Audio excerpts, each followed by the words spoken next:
이런 상황을 한번 생각해 볼까요? 여러분이 꿈에 그리던 상가를 찾았습니다. 계약금도 냈고 중도금도 해결했고 이제 잔금을 치를 차례입니다. 잔금만 치르면 세입자가 금방 구해질 것 같고 직장 은퇴 후 불안정한 소득으로 걱정이 많았는데 이 부분도 해결될 것 같은 마음이 앞섭니다. 그런데 대출 심사 결과 예상했던 것보다 대출 한도가 낮게 나왔고요. 잔금이 많이 부족한 상황이며 잔금을 납부하지 못하면 모든 자산에 압류가 걸리는 것은 아닌가 하는 불안감이 다가옵니다. 이런 상황 정말 난감하죠? 그래서 오늘은 잔금 대출 부족 시 몇 가지 현실적인 해결책을 소개해 드리겠습니다. 첫 번째 방법은 상가 계약 해제 사유를 찾아보셨으면 합니다.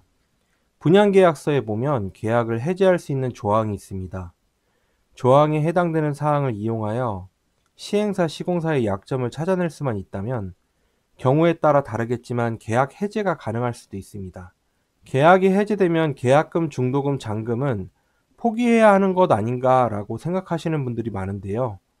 여기서 해제는 합의 해제이기 때문에 어떻게 합의 해제를 하느냐에 따라 다르겠지만 계약금, 중도금, 잔금을 돌려받는 경우도 있습니다. 계약 해지할 수 있는 조건은 비전문가가 찾기에 매우 어렵습니다. 도움이 필요하시면 댓글에 있는 전화번호나 카톡으로 문의 주시면 무료로 상담해 드리겠습니다. 두 번째 방법은 이 금융권 활용과 P2P 대출, 무설정 신용대출을 고려해 보시길 바랍니다.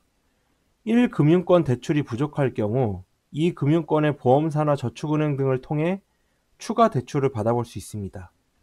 DSR 50% 요건을 적용하는 이 금융권을 활용하면 1금융권보다 더 높은 한도의 대출이 가능할 수 있습니다. 그리고 P2P 대출은 DSR, DTI 등의 규제를 받지 않아 추가 자금 마련에 도움이 될 수 있습니다. LTV 80% 수준까지 대출이 가능하지만 금리가 높을 수 있으므로 주의가 필요합니다.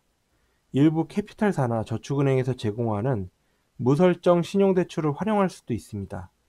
이는 기존 대출에 영향을 주지 않고 추가 자금을 마련할 수 있는 방법입니다. 세 번째 방법은 분양가보다 20% 정도 저렴하게 물건을 내놔보시길 추천드립니다. 20%나 싸게 판매하라고요? 미친 것 아닌가 생각하실 수도 있는데요. 어떻게든 잔금을 구해서 납입했다고 가정해 보겠습니다. 잔금을 납입하더라도 세입자를 구할 수 있는 입지인지, 과연 내가 원하는 대로 상권이 형성될 것인지 객관적으로 생각해 보셔야 합니다. 세입자를 구하지 못한다면 대출이자뿐만 아니라 관리비를 언제까지 납부해야 할지도 모르는 상황에 놓이게 됩니다. 분양받은 상가의 상권을 파악해보고 쉽게 임차인을 구할 수 없다 싶을 때에는 많은 손해를 감수해서라도 털어내는 것이 더 좋은 선택일 수도 있습니다. 만약 잔금 납부를 못하게 된다면 시행사는 해제 조건으로 위약금의 20%가 아닌 30% 이상을 요구할 수도 있습니다. 오늘의 주제와 조금 벗어나지만 많은 분들이 물어보시는 내용이 있습니다. 분양받은 부동산 잔금을 못 내면 어떻게 되나요? 라는 질문인데요. 분양사는 잔금 납부를 요구하는 소송을 제기할 수 있습니다. 이자가 계속 누적되어 부채가 증가할 수 있고요. 잔금을 납부하지 못하면 신용불량자가 될 수 있습니다. 분양사가 법적 조치를 취할 경우 개인 재산에 대한 압류가 이루어질 수 있습니다. 계약 해제를 원할 경우 단순히 계약금의 10%를 포기하는 것으로 끝나지 않습니다.